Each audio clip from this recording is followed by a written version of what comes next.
नमस्कार जय जगन्नाथ आउ गोटे नुआ वीडियो को बहुत बहुत स्वागत। जमी देखिपुंट आज मु जह्नीर गोटे आमर ऑथेंटिक ओडिया खाइबा शेयर करी। एटी मु नेची सोरिष जीरा पोस्तो आउ किछि बादाम ताकू पेस्ट करदेली। प्रथमे कड़ाई रे गैस ऑन करेनि। कड़ाई रे जह्नी की देदेवे। जह्नी को एमती छोट छोट कर काटी थिबे। तापरे गोटे आलू ताकू भी छोट साइज रो काटिबे।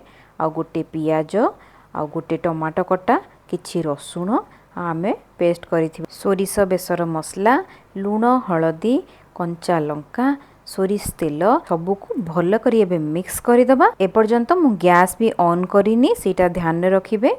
एटा को आमे भल करी मिक्स करिकी आकु 15-20 मिनिट एमती रेस्ट करदबा।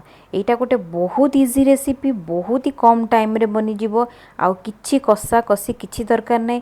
आउ एते टेस्ट जे आपण थरे खाइले बार बार खाइया को मन करिवे। एठी मु कम आंच रे बसेकी आकु कुक करूची। 10-15 मिनिट हेई गलानी। एठी मु टिके मझिरे चेक कर देबी कारण काले तले लागी जिवो। आपण ह मने रखंतु एथिरे पानी बिल्कुल देबेनी जेहेतु जह्नी रु बहुत पानी बाहरे। एथिरे बिल्कुल पानी देबेनी। एठी हमर सिझी गलानी परिबा सबु। तो मु गैस टा को बंद करिकी गोटे चामच कंचा सोरिष तेल मु एठी बुलेई देली। ताक परे भल्ल करी मिक्स करि नबा। हमर रेडी हे गला ओडिया ऑथेंटिक खाइबा जह्नी बाटी बसा। थरे निश्चय ट्राई करंतु बहुत ही टेस्टी बहुत ही बढ़िया लागुथिला। वीडियो भल लागिले लाइक शेयर सब्सक्राइब करिया को जमा भी भूलिबेनी।